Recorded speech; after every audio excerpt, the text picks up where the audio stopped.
কারণ এই শয়তান তোমাদের পিতামাতাকে বস্ত্রহীন করে দিয়েছিল, তাদের লজ্জার স্থান থেকে কাপড় খুলে ফেলেছিল। আর শয়তান যারা থাকবে, আজও এমন কিছু মানুষ রয়েছে যারা শয়তানের অনুসারী। আল্লাহ রাব্বুল আলামিন বলেন যাদের মধ্যে ঈমান নাই, অবিশ্বাসী, আল্লাহ তাআলা বলেন শয়তানকে আমি আল্লাহ তাদের বন্ধু বানিয়ে দিয়েছি। শয়তানের বন্ধু যারা জামানার মধ্যে যুগের পরিবর্তনে তথাকথিত আধুনিক যুগে সভ্যতার পরিচয় দিয়ে একরূপী মানুষ নামক শয়তান সমাজের মানুষের পোশাকগুলি তারা খুলে ফেলতে চায়। যার বাস্তব প্রমাণ হল ইউরোপ আমেরিকাকে লক্ষ্য করে দেখেন, যে জাতি যত বেশি সভ্য তার পোশাক তত বেশি ছোট। যে জাতি যত বেশি উন্নত, তথাকথিত বুদ্ধিজীবীদের দৃষ্টিতে যারা বেশি আধুনিক, তারা ততটাই অসভ্য জাতি। ঠিক কিনা বলেন? কুরআন সুন্নাহর দৃষ্টিতে যারা আধুনিক, তারাই হলো বিশ্বের মধ্যে সভ্য জাতি, শ্রেষ্ঠ জাতি। কারণ আল্লাহর হাবিব বলেন ওয়াল হায়াউ শু'বাতুম মিনাল ঈমান, লজ্জা এটা হলো ঈমানের একটা অংশ। যার লজ্জা নাই তার ঈমান নাই। যার লজ্জা নাই ওই ব্যক্তি যা মনে চায় তাই করতে পারে। একটা মানুষের, নারী হোক বা পুরুষ হোক, তার যদি লজ্জা না থাকে তাহলে সে পোশাক রাখবে নাকি ছাড়বে এ নিয়ে সে তোয়াক্কা করে না। শয়তান আইয়ামে জাহিলিয়াতের জামানায়, ইসলামের আবির্ভাবের পূর্বে বাইতুল্লাহর তওয়াফ যারা করত তাদেরকে এমন ভাবে ঘায়েল করে ফেলেছিল, এমন ভাবে তাদেরকে প্ররোচনা করে ফেলেছিল, প্ররোচনা দিয়েছিল, ধোঁকায় ফেলে দিয়েছিল। সে জাতি আল্লাহর ঘর বাইতুল্লাহ তওয়াফ করার জন্য একটা শর্ত লাগিয়ে দিয়েছিল কুরাইশেরা, যে বাইতুল্লাহর তওয়াফ যারা করবে একমাত্র কুরাইশ বংশের লোকদের থেকে তারা যদি কাপড় ধার নিয়ে নেয় তাহলে তারা পোশাক পরে বাইতুল্লাহর তওয়াফ করবে। আর যদি পোশাক না নেয় তাহলে পোশাক পরে বাইতুল্লাহর তওয়াফ করতে পারবে না, বস্ত্রহীন হয়ে উলঙ্গ হয়ে বাইতুল্লাহর তওয়াফ করবে। কারণ শয়তান খুশি হয় মানুষকে উলঙ্গ দেখে, শয়তান তার অনুসারীদেরকে দিয়ে হাসতে থাকে, আনন্দ পেতে থাকে। পোশাকহীন দেখলে আল্লাহ তাআলা নারাজ হন, শয়তান খুশি হয়।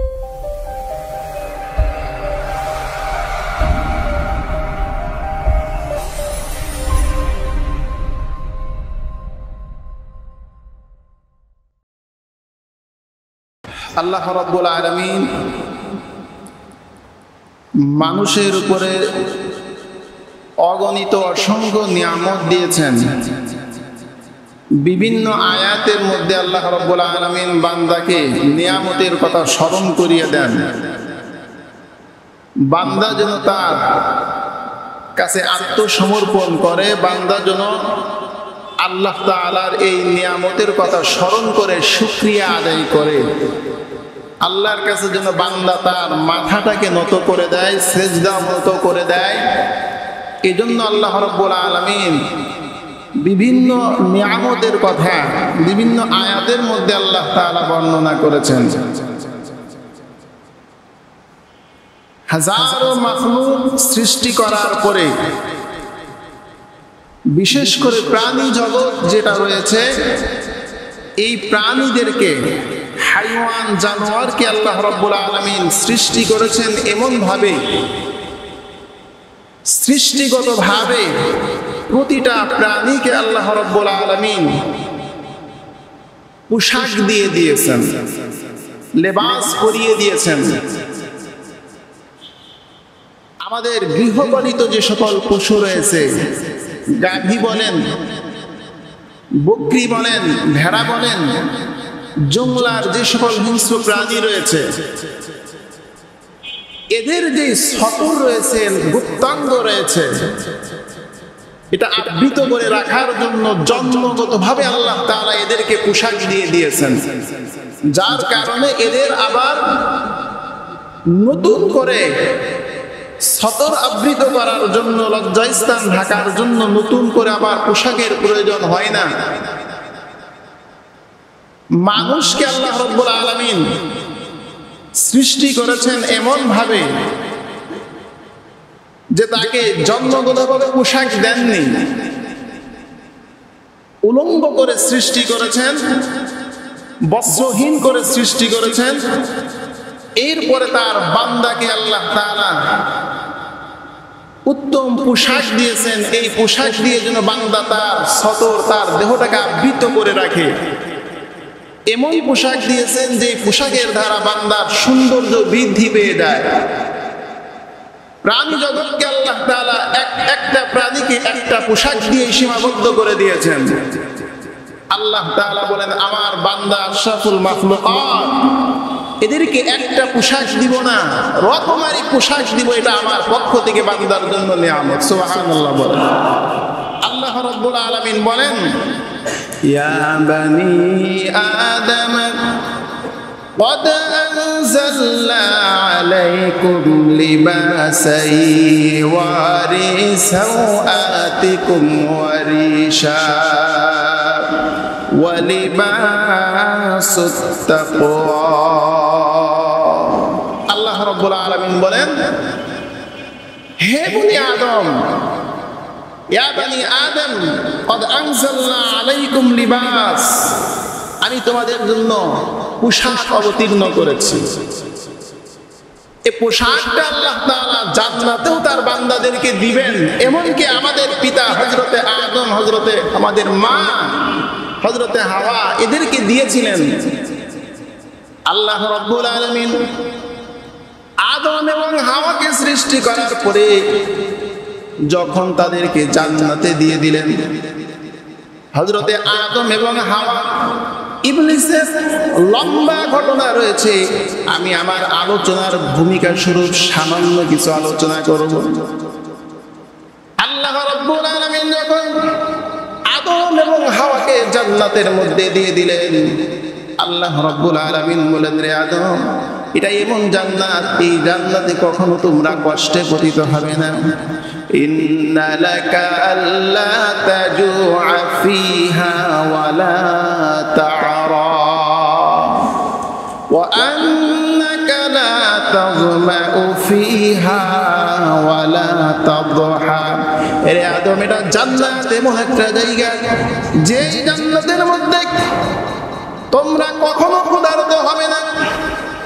এই জান্নাতের মধ্যে তোমরা কখনো বস্ত্রহীন হবে না। এই জান্নাতের মধ্যে তৃষ্ণার্ত হবে না। এই জান্নাতের মধ্যে তোমরা কখনো রোদের তাপ অনুভব করবে না। এটা হলো শান্তির জায়গা। আমি আল্লাহর পক্ষ থেকে নিয়ামত হলো জান্নাত। এখানে উলঙ্গ থাকবে না, তোমাদেরকে আমি আল্লাহ পোশাক দিয়েছি। শয়তান মানুষের বন্ধু না শত্রু? কয়েকজন বলছে, অনেকের বন্ধু নাকি? শয়তান মানুষের শত্রু না বন্ধু? আল্লাহ রাব্বুল আলামিন হযরতে আদম আলাইহিস সালাতু ওয়াস সালামকে শুরুতেই জানিয়ে দিয়েছেন, বনি আদমকে জানিয়ে দিয়েছেন, শয়তানের অনুসরণ করো না। শয়তান হলো তোমাদের পুরাতন দুশমন। শয়তান অনেক আগে থেকেই তোমাদের শত্রু। আমার ভাইয়েরা, আমাদের পিতা, আমাদের মাতাকে শয়তান কিভাবে জান্নাত থেকে বের করবে, কিভাবে তাদেরকে লজ্জিত করবে।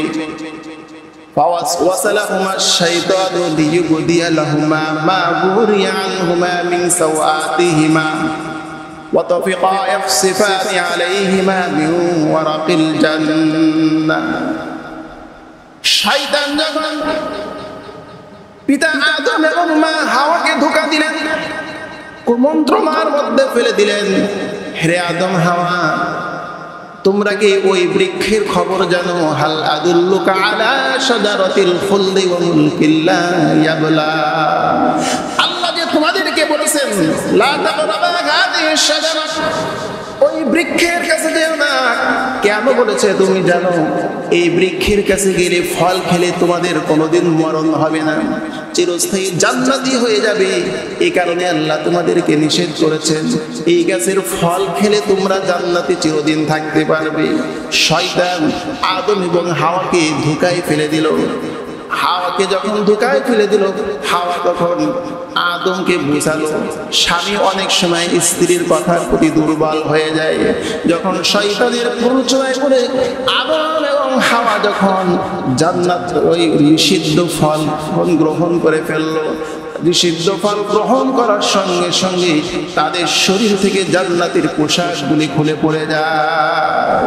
জান্নাতের পোশাক খুলে পড়ে গেল, বস্ত্রহীন হয়ে গেল, লজ্জায় পড়ে গেলেন। হযরতে আদম এবং হাওয়া লজ্জায় পড়ে গেলেন। فلما ذاقا الشجرة بدت لهما سوآتهما وطفقا يخصفان عليهما من ورق الجنة। বাবা আদম, মা হাওয়া জান্নাতের যে সমস্ত বড় বড় বৃক্ষের পাতা রয়েছে, এই পাতা দিয়ে নিজেদের লজ্জার স্থান ঢেকে ফেললেন, সতর ঢেকে ফেললেন, আবৃত করে ফেললেন, লজ্জায় পড়ে গেলেন। আমার ভাইয়েরা, আমাদের পিতা এবং মাতার মধ্যে লজ্জা ছিল, যার কারণে পোশাক খোলার সঙ্গে সঙ্গে তারা লজ্জার কারণে পোশাক না পেয়ে জান্নাতের পাতা দিয়ে সতর আবৃত করেছে। আল্লাহ রাব্বুল আলামিন বলেন, ওয়াকুল লাকুমা ইন্নাশ শাইতানা লাকুমা আদুউম মুবিন। হে আদম হাওয়া, আমি কি বলি নাই তোমাদের শত্রু শয়তান, তার ধোঁকায় পড়ো না। আমার ভাইরা, ইতিহাসের সর্বপ্রথম শয়তান মানুষের উপরে যে আক্রমণ করেছিল, মানুষের উপরে শয়তানের প্রথম যে হামলা ছিল, ওই হামলা করে শয়তান মানুষকে বিবস্ত্র করে ফেলেছিল। শয়তানের প্রথম হামলা ছিল মানুষের পোশাকের উপরে। কিসের উপরে? সকলে একটু জোরে কথা বললে কি গুনাহ হবে? শয়তান মানুষের উপরে সর্বপ্রথম হামলা করেছিল কিসের উপরে? তার পোশাকের উপরে। মানুষ যখন বস্ত্রহীন হয়ে গেল, আল্লাহ রাব্বুল আলামিন আদম এবং হাওয়াকে দুনিয়াতে পাঠানোর পরে তার সন্তানদেরকে উদ্দেশ্য করে আল্লাহ রাব্বুল আলামিন বলেন, ইয়া বানি আদম ক্বাদ আনজালনা আলাইকুম লিবাসান ইওয়ারি সাওআতিকুম ওয়ারিশা। হে বনি আদম, আমি তোমাদের জন্য পোশাক অবতীর্ণ করেছি, কারণ আমি আল্লাহ আমার বান্দাকে সৃষ্টি করার পরে হাইওয়ান প্রাণীকে একটা পোশাক দিয়েছিলাম, আমার বান্দাদেরকে বনি আদমকে এক পোশাকে আমি সাজাইনি। আমি আল্লাহ হরেক রকম পোশাক দিয়ে, নিত্য নতুন পোশাক দিয়ে আমার বান্দাদেরকে তাদের সৌন্দর্য বৃদ্ধি করে দেই, তাদেরকে আমি সুসজ্জিত করে দেই। আল্লাহ রাব্বুল আলামিন বলেন, হে বান্দা, আমি আল্লাহ এমন পোশাক তোমাদেরকে দিলাম। আল্লাহ রাব্বুল আলামিন অন্য আয়াতের মধ্যে বলেন, ওয়া জাআলা লাকুম সারাবিলা তাকিকুম ওয়া সারাবিলা তাকিকুমুল বাস। আল্লাহ রাব্বুল আলামিন বলেন, বান্দা, আমি এমন মালিক, এমন আল্লাহ, এমন পোশাক তোমাদেরকে দান করলাম, যে পোশাক দ্বারা তোমরা গরম থেকে আত্মরক্ষা করতে পারো, যে পোশাক দ্বারা যুদ্ধের ক্ষেত্রে তোমাদের নিজেদেরকে তোমরা সেভ করতে পারো। অন্য আয়াতের মধ্যে আল্লাহ রাব্বুল আলামিন বলেন, ওয়াল আনআমা খালাকাহা লাকুম ফিহা দিফু ওয়া মানাফিউ ওয়া মিনহা তাকুলুন। আমি যে চতুষ্পদ প্রাণী সৃষ্টি করেছি, আল্লাহ পাক যে সমস্ত জানোয়ার সৃষ্টি করেছেন, এই প্রাণীকুলের মধ্যেও আমি আল্লাহ তোমাদের শীতের মৌসুমের পোশাক রেখে দিয়েছি। সুবহানাল্লাহ বলো। এই প্রাণী দ্বারা তোমরা উপকৃত হও। আরেকটা উপকার হলো, এই প্রাণীর মধ্যে তোমাদের শীতের মৌসুমের পোশাক রেখে দিয়েছি। গরমের মৌসুমে মোটা পোশাক পরে বান্দা থাকতে পারবে না, এই জন্য তোমাদের জন্য পাতলা পোশাকের ব্যবস্থা করেছি। আবার শীতের দিনে পাতলা পোশাক পরিধান করে তোমরা বাহিরে বের হতে পারবে না, নিজেকে সেভ করতে পারবে না। আমার বান্দার কষ্ট হবে, কষ্ট নিবারণের জন্য আমি আল্লাহ শীতের মৌসুমে আমার বান্দার জন্য গরমের পোশাকের ব্যবস্থা করে দিয়েছি। আল্লাহ রাব্বুল আলামিন বলেন, বান্দা এই যে পোশাক দিয়েছি এগুলি হলো আমার পক্ষ থেকে নিয়ামত। এগুলি নিয়ামত না গজব? আজকে যদি আমাদের দেখেন, যদি পোশাক মানুষ পরে, একটা পোশাকে পুরুষ হোক নারী হোক তার সৌন্দর্য বৃদ্ধি করে দেয়, ঠিক কিনা বলেন? আল্লাহ তাআলা বলেন সাওআতিকুম ওয়ারিশা। এই আয়াতের মধ্যে তিনটা পোশাকের কথা আল্লাহ রাব্বুল আলামিন বলেন। একটা হলো প্রয়োজনীয় পোশাক, যে পোশাক দ্বারা মানুষ তার লজ্জা স্থান, তার সতরকে আবৃত করে রাখে। দ্বিতীয় নাম্বার পোশাক হলো ওই পোশাক যেই পোশাকের মাধ্যমে আমার বান্দা সুসজ্জিত হবে, যে পোশাক পরলে আমার বান্দার সৌন্দর্য বেড়ে যাবে। পোশাক পরে মানুষ, নরমাল পোশাক পরলে মানুষকে অত সুন্দর দেখায় না, সুন্দর সুন্দর পোশাক পরলে মানুষের সৌন্দর্য বেড়ে যায়। আল্লাহ রাব্বুল আলামিন বলেন, ওয়ালিবাসুত তাকওয়া যালিকা খায়র যালিকা মিন আয়াতিল্লাহি লাআল্লাহুম ইয়াযাক্কারুন। বান্দা স্মরণ করো, চিন্তা করো, কি তোমাদেরকে দিয়েছি আমি, কেন আমার সামনে মাথা নত করবে না? শীতের দিনে শীতের পোশাক, গরমের দিনে গরমের পোশাক। আল্লাহ রাব্বুল আলামিন বলেন, এরে বনি আদম স্মরণ রাখো, শয়তান তোমাদের প্রকাশ্য শত্রু। সর্বপ্রথম শয়তান তোমাদের পিতামাতার উপরে আক্রমণ করে তাদেরকে বস্ত্রহীন করে দিয়েছিল। এ কারণে আল্লাহ তাআলা বলেন, ইয়া বানি আদম লা ইয়াফতিনান্নাকুমুশ শাইতানু কামা আখরাজা আবাওয়াইকুম মিনাল জান্নাতি ইয়ানজি'ু আনহুমা লিবাসাহুমা লিয়ুরিয়াহুমা সাওআতিহিমা। আল্লাহ রাব্বুল আলামিন বলেন, হে বনি আদম, শয়তান যেন তোমাদেরকে কুমন্ত্রণায় না ফেলে, শয়তানের প্ররোচনায় পড়ো না, শয়তানের জালের মধ্যে তোমরা পড়ে যেও না। কারণ এই শয়তান তোমাদের পিতামাতাকে বস্ত্রহীন করে দিয়েছিল, তাদের লজ্জার স্থান থেকে কাপড় খুলে ফেলেছিল। আর শয়তান যারা থাকবে, আজও এমন কিছু মানুষ রয়েছে যারা শয়তানের অনুসারী। আল্লাহ রাব্বুল আলামিন বলেন, যাদের মধ্যে ঈমান নাই, অবিশ্বাসী, আল্লাহ তাআলা বলেন শয়তানকে আমি আল্লাহ তাদের বন্ধু বানিয়ে দিয়েছি। শয়তানের বন্ধু যারা জামানার মধ্যে, যুগের পরিবর্তনে, তথাকথিত আধুনিক যুগে সভ্যতার পরিচয় দিয়ে একরূপী মানুষ নামক শয়তান সমাজের মানুষের পোশাকগুলি তারা খুলে ফেলতে চায়। যার বাস্তব প্রমাণ হল ইউরোপ আমেরিকা থেকে লক্ষ্য করে দেখেন, যে জাতি যত বেশি সভ্য তার পোশাক তত বেশি ছোট।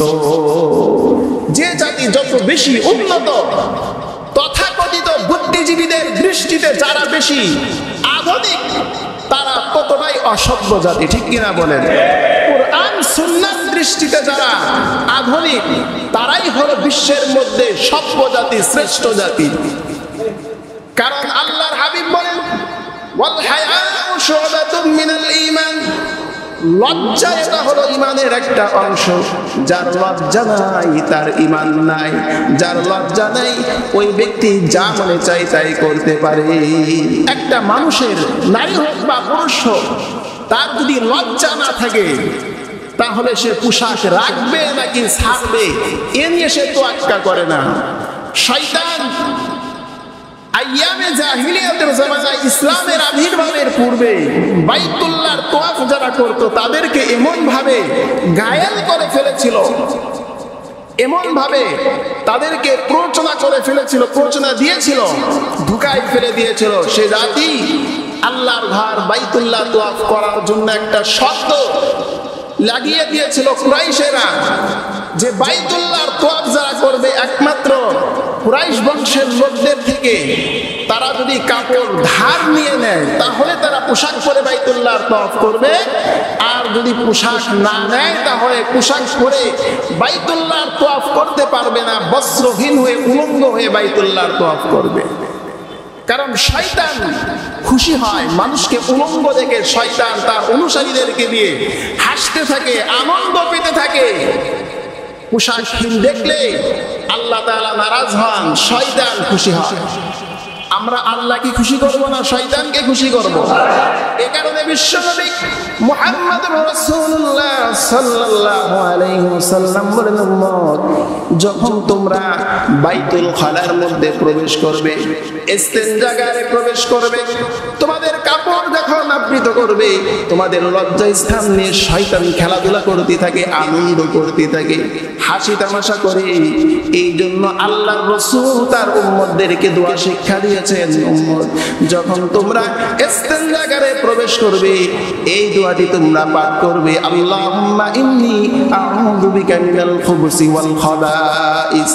আল্লাহর কোন বান্দা যখন ইস্তেনজাগারে প্রবেশের সময় এই দোয়াটি পাঠ করে বস্ত্রহীন হওয়ার পরেও আল্লাহ রাব্বুল আলামিন ওই বান্দার মাঝে শয়তানের মাঝে একটা পর্দা সৃষ্টি করে দেয়।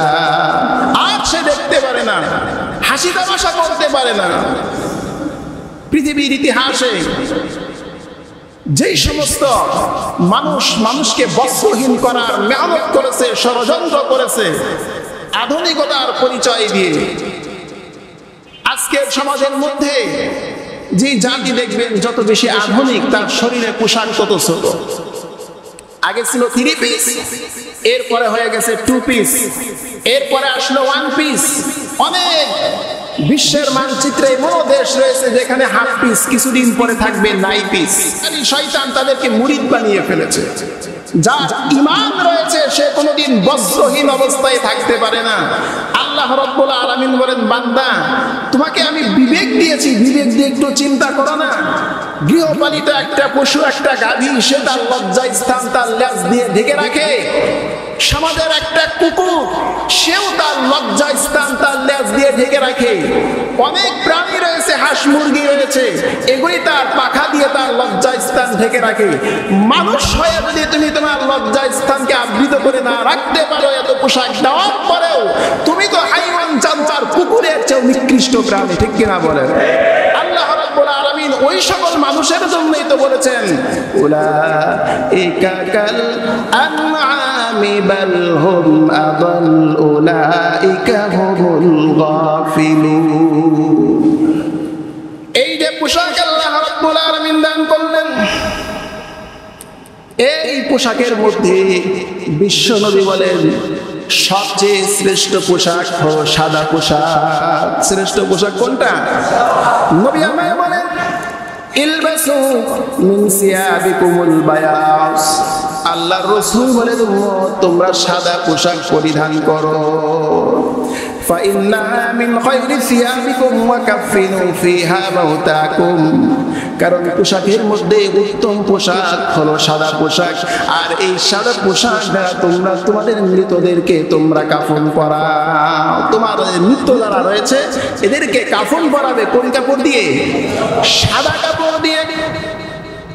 নারী এবং পুরুষের পোশাকের বিবরণ দিতে যে আল্লাহ রাসূল সাল্লাল্লাহু আলাইহি ওয়াসাল্লাম বলেন, আল্লাহ রাব্বুল আলামিন যে পোশাক দিয়েছেন, এর উম্মত তোমরা যারা পুরুষ জাতি রয়েছো, এই সকল পুরুষের জন্য আল্লাহর রাসূল বলেন, মান লাবিসাল হারিরা ফিদ দুনিয়া লাম ইয়ালবাসু ফিল আখিরাহ।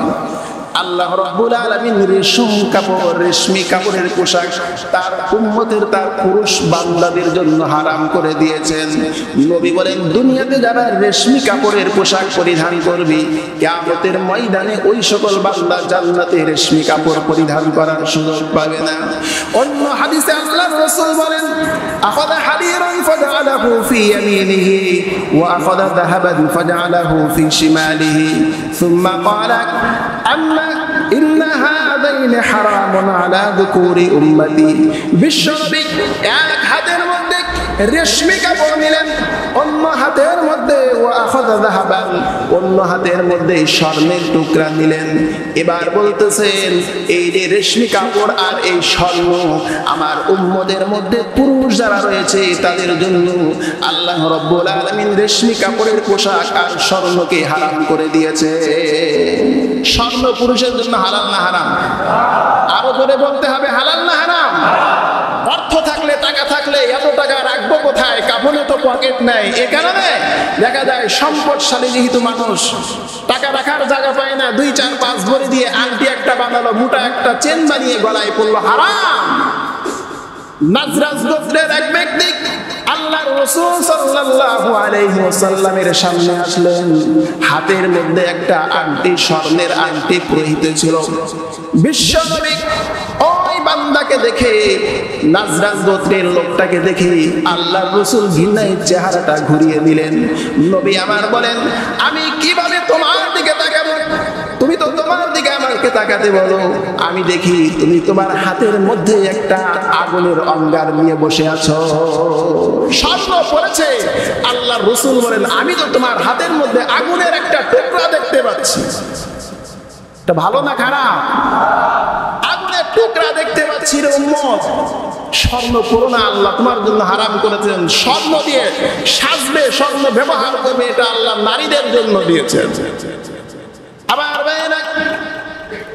আল্লাহ পুরুষের জন্য রেশমি কাপড়কে হারাম করেছেন। আল্লাহর বিধান যারা মানবে ওই সকল পুরুষের জন্য আল্লাহ রাব্বুল আলামিন বলেন, ইন্নাল মুত্তাকিনা ফি মাকামিন আমিন ফি জান্নাতিন ওয়া উয়ুন ইয়ালবাসুনা মিন সুনদুসিন ওয়া ইস্তাবরাকিন মুতাকাবিলিন। আল্লাহ রাব্বুল আলামিন বলেন, আমার এই সকল বান্দারা দুনিয়াতে রেশমি কাপড় পরিধান করবে না, কিয়ামতের ময়দানে আমি আল্লাহ ওই সকল বান্দাদেরকে জান্নাতি রেশমি কাপড় পরিধান করাবো। জান্নাতের পোশাক আল্লাহ দিবেন। সম্পদ দিয়েছেন আল্লাহ তাআলা। আল্লাহর হাবিব বলেন, আমার কোন উম্মত যদি আল্লাহ রাব্বুল আলামিনের সামনে বিনয়ী প্রদর্শন করে, বেশি চাকচিক্য পোশাক পরিধান না করে আল্লাহর মহব্বতে সাদা সিধা পোশাক পরিধান করলো, নবী আমার বলেন কিয়ামতের ময়দানে আল্লাহ রাব্বুল আলামিন তার ওই বান্দাকে ডাক দিবেন। লক্ষ কোটি মানুষের সামনে আল্লাহ রাব্বুল আলামিন ডাক দিয়ে বলবেন, বান্দারে, দুনিয়াতে তুমি তোমার মন মতো পোশাক পরো নাই, আমি আল্লাহর মহব্বতে, আমি আল্লাহর সামনে নিজেকে নত করে দিয়েছো, বিনয়ী প্রদর্শন করেছো। আরে বান্দা, এই জান্নাতের মধ্যে রকমারি পোশাক আমি আল্লাহ রেখে দিয়েছি। এই পোশাকের মধ্যে তোমাকে স্বাধীনতা দিলাম। যেই পোশাক তোমার পরতে মনে চায় ওই পোশাক তুমি পরবে, এই ইখতিয়ার স্বাধীনতা আজ তোমাকে দিয়ে দিলাম। জান্নাতের মধ্যে বান্দা যে পোশাক মনে চাবে সেই পোশাকটাই বান্দা পরবে। অন্য হাদিসের মধ্যে আল্লাহর রাসূল বলেন, কোরআন হাদিসের দৃষ্টিতে পোশাকের আলোচনা করতে যে নবী বলেন, নারীদের যে পোশাক রয়েছে, নারীরা পোশাক নিচে নামাবে, পুরুষরা পোশাক উপরে উঠাবে। আধুনিক সমাজ, ডিজিটাল সমাজটা এমন হয়ে গেছে, নারীরা যত আধুনিক হয় পোশাক তত উপরে ওঠে, পুরুষ যত আধুনিক হয় তার পোশাকটা তত নিচে নামে। ঠিক কিনা বলেন? আমার অনেক মুসল্লিকে আমি দেখি মসজিদে ওযু করে আসে আর প্যান্টটা উঠাইতে থাকে। কেন এমন করবেন? কেন টাকনুর উপরে কাপড় পরবেন? এটা কি নামাজের সময় না সব সময়? বিশ্বনবী বলেন, মা আসফালা মিনাল কাবাইনি মিনাল ইজারি ফিন্নার। মানুষের টাকনুর নিচে, পুরুষের টাকনুর নিচে যে পায়জামা প্যান্ট লুঙ্গি পরিধান করবে ওই অংশটা আল্লাহ তাআলা জাহান্নামের আগুনে জ্বালাবে। কত ধমকের একটা কথা! কিয়ামতের ময়দানে আল্লাহর হাবিব সাল্লাল্লাহু আলাইহি ওয়াসাল্লাম বলেন, لا ينظر الله يوم القيامة إلى من جر إزاره بطرا وأহংকার বশত যে পুরুষ ব্যক্তি তার টাকনুর নিচে কাপড় পরিধান করবে, কিয়ামতের ময়দানে আল্লাহ রাব্বুল আলামিন ওই বান্দার দিকে তার রহমতের দৃষ্টি দিয়ে তাকাবে না। পুরুষ হয়ে আমরা কাপড়, আমরা প্যান্ট পরবো, লুঙ্গি পরবো, পাজামা পরবো, টাকনুর নিচে না উপরে? শুধু মসজিদে আসলে নাকি মসজিদের বাহিরেও?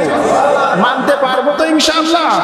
আল্লাহ আমাদের সকলকে মানার তৌফিক দান করুন। সকলে বলেন আমিন।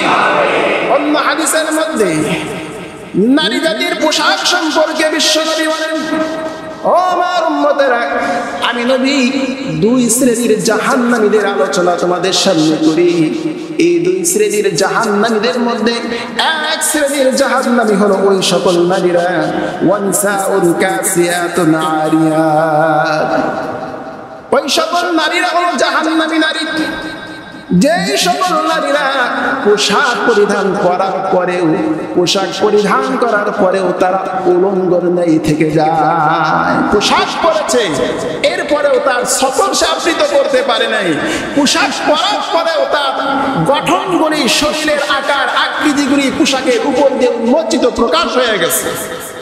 আল্লাহর রাসূল বলেন ওই সকল নারীরা হলো জাহান্নামী, যেই সকল নারীরা এমন পোশাক পরিধান করলো যে পোশাক পরিধান করার পরেও তাদেরকে উলঙ্গের মতো মনে হয়।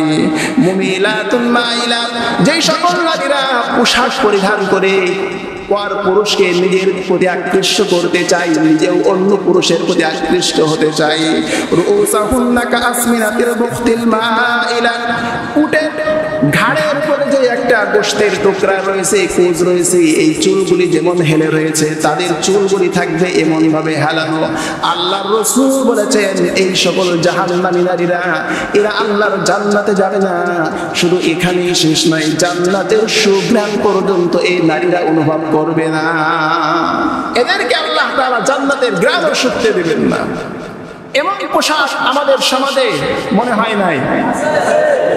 পেট খালি পিঠ খালি, নারীর সতর, পেট সতর কি সতর না, পিঠ সতর কি সতর না, পিঠ সতর পেট সতর, এমন কিছু টাইলস করে আমার মেয়ে, আমার ঘরের বিবি ঘর থেকে বের হয়ে যায়, হাজার পুরুষের চোখ আমার বিবির দিকে পড়ে, আমার বোনের দিকে পড়ে, আমার মেয়ের দিকে পড়ে। আল্লাহর রাসূল বলেছেন ওই পোশাক পরিহিতা নারী জাহান্নামী, যে পোশাক পরার পরেও তার অঙ্গ প্রত্যঙ্গ উন্মোচিত হয়ে যায়, প্রকাশ হয়ে যায়।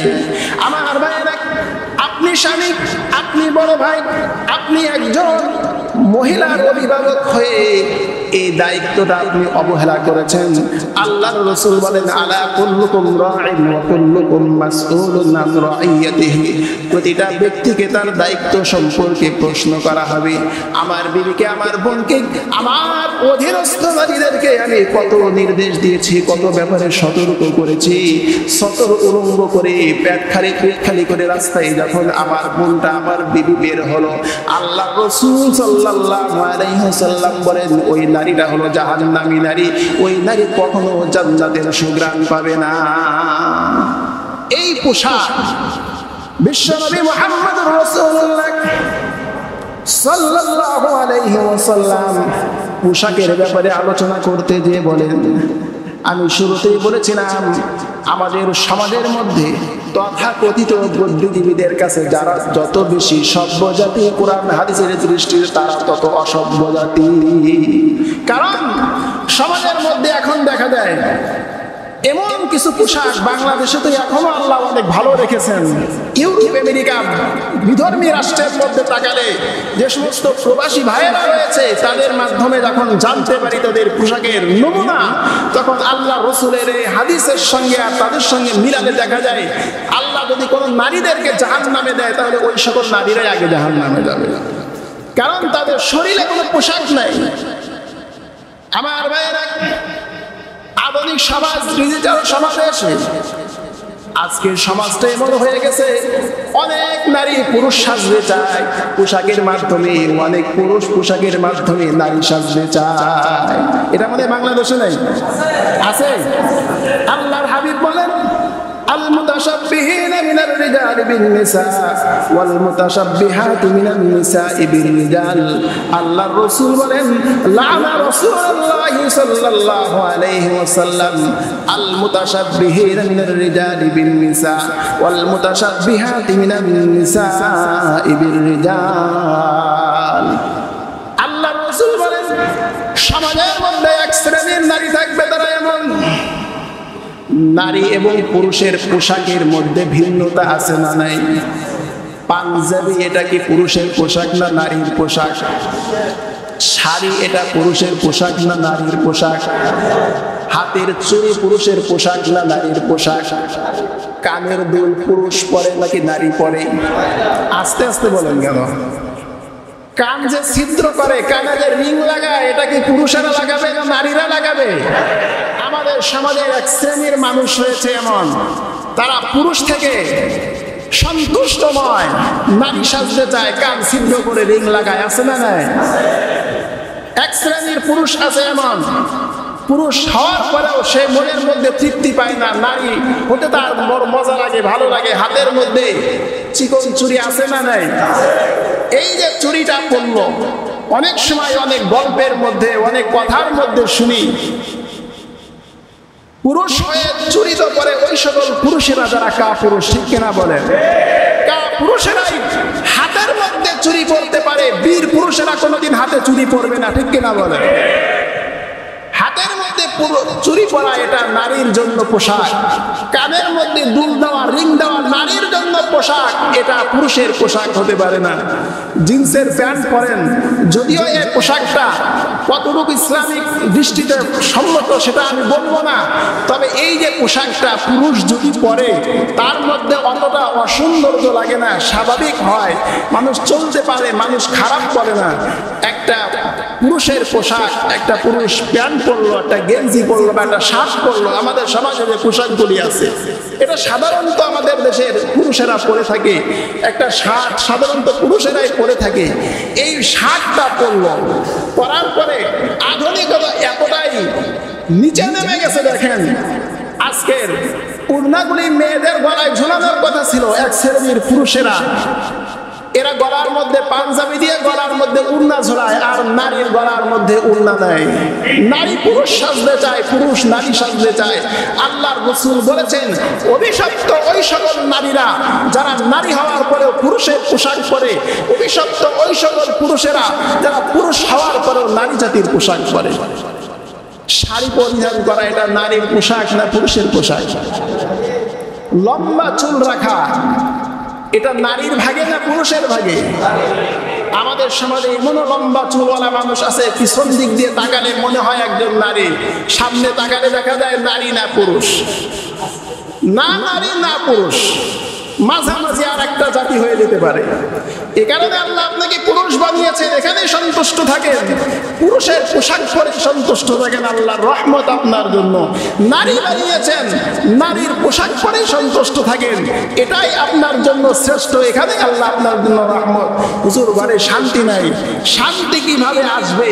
কারণ আপনার বিবি তো এমন পোশাক পরে যে আল্লাহর পক্ষ থেকে অনবরত আপনার বিবির জন্য আল্লাহ অভিশাপ দিচ্ছেন, রাসূলুল্লাহ অভিশাপ দিচ্ছেন।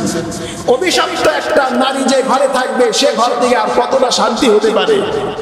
আল্লাহর রাসূল বলেছেন, ওই সকল নারীরা অভিশপ্ত নারী।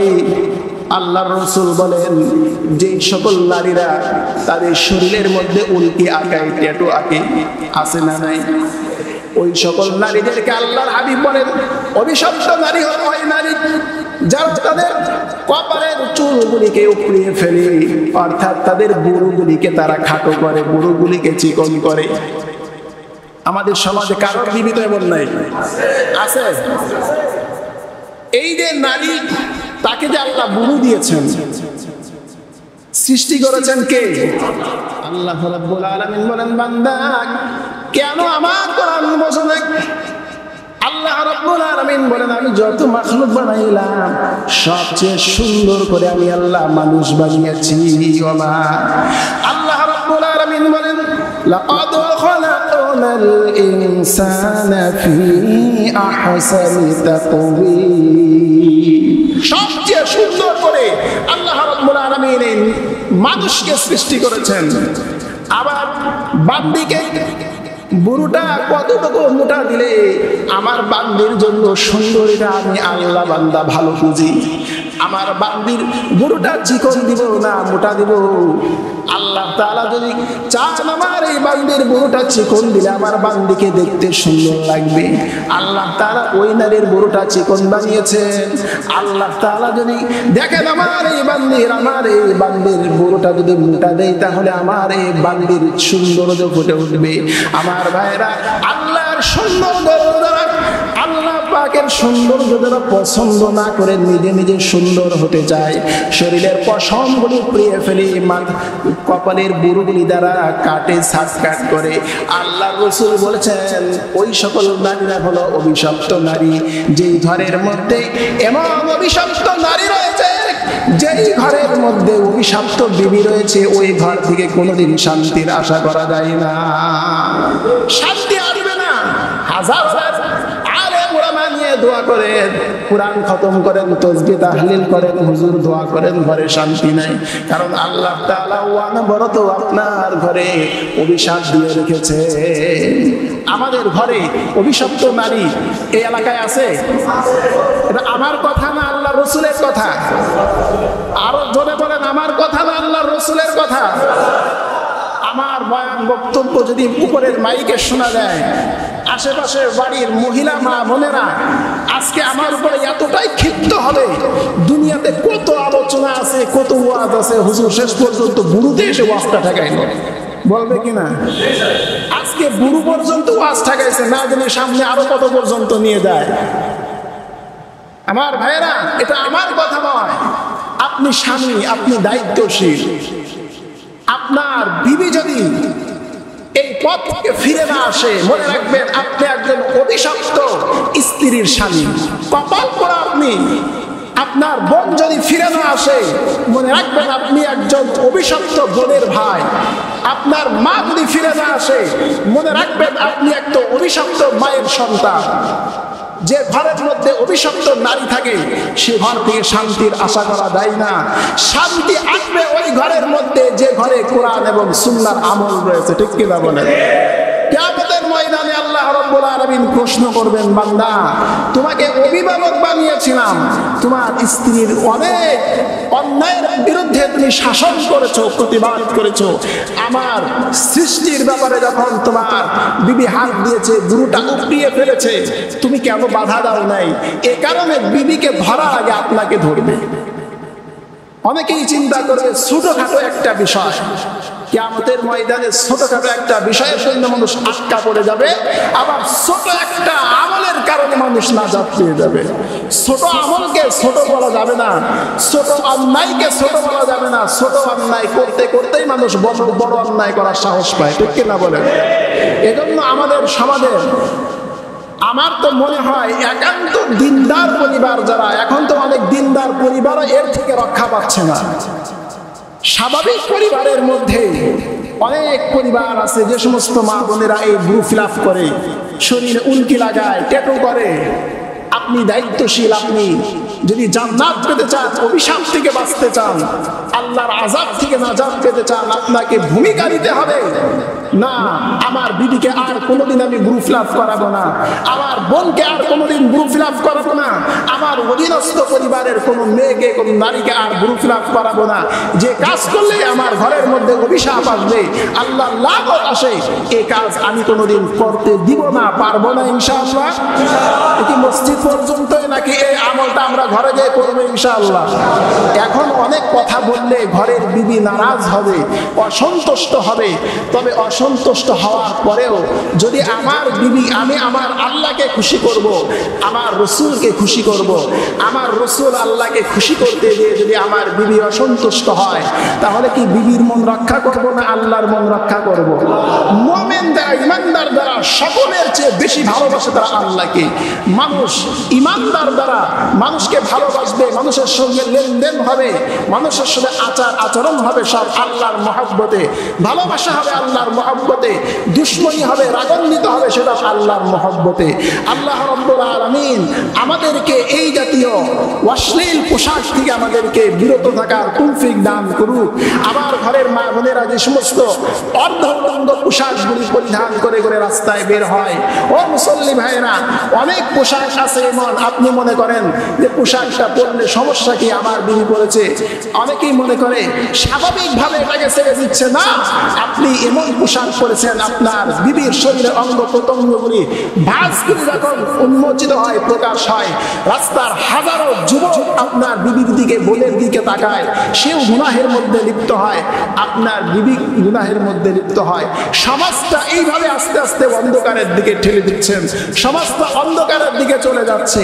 আমার সমাজকে, আমার পরিবারকে আমরা তো অনেক সময়, অনেক ক্ষেত্রে, অনেক বিষয় নেতাদের উপরে ছেড়ে দিই। এইটা তো নেতার দায়িত্ব না। আপনার বিবিকে, আপনার পরিবারের নারীদেরকে কন্ট্রোল করা, এটা তো সরকারের দায়িত্ব না, নেতার দায়িত্ব না। আপনি পরিবারের অভিভাবক, এটা আপনার দায়িত্ব। আপনি দায়িত্ব অবহেলা করলে কোনো নেতাকে জিজ্ঞাসা করবে না, মসজিদের খতিবকে জিজ্ঞাসা করবে না, জিজ্ঞাসা করলে আপনাকেই করবে। মা আলাইনা ইল্লাল বালা ফাইন তাওয়াল্লাউ। আল্লাহর রাসূল আল্লাহ তাআলা বলেন, আল্লাহর হাবিবকে বলেন, নবী তাদের সামনে বয়ানগুলি শোনা, তারা যদি না শুনে আপনি বলেন আমার দায়িত্ব তো শুধু মানুষকে জানিয়ে দেওয়া, আমল করা না করা তাদের কাজ। উলামায়ে কেরামের দায়িত্ব কোরআন সুন্নাহর সঠিক কথাগুলি মানুষের সামনে প্রচার করা, জানিয়ে দেওয়া। আমল না করা এটা আপনাদের দায়িত্ব। আমল করলে এটা আপনাদের জন্য মঙ্গল, আমল না করলে এটা আপনাদের জন্য অমঙ্গল। আল্লাহ স্বাধীনতা দিয়েছেন দুইটা রাস্তা, ফারিকুম ফিল জান্নাহ ওয়া ফারিকুম ফিস সাঈর। ডানপন্থীরা হবে জান্নাতি, বামপন্থীরা হবে জাহান্নামী। চোখটা বন্ধ করে বালিশে মাথাটা লাগিয়ে দেখবেন আমার পরিবারের আচরণ, আমার নিজের চলাফেরা, আমি কি আসলে ডানপন্থী আছি না বামপন্থী আছি? নিজেই বিচার করে বুঝতে পারবেন আমি কি আসলে ডানপন্থী না বামপন্থী। ডানপন্থী হলে আশা করা যায় আল্লাহ আমাকে জান্নাত দিবেন, বামপন্থী হলে আমি তো জান্নাতের আশা করতে পারি না। আল্লাহ রাব্বুল আলামিন আমাদের সকলকে কথাগুলি বুঝে আমল করার তৌফিক দান করুন। সকলে বলেন আমিন। ওয়া আখিরু দাওয়ানা আলহামদুলিল্লাহি রাব্বিল আলামিন।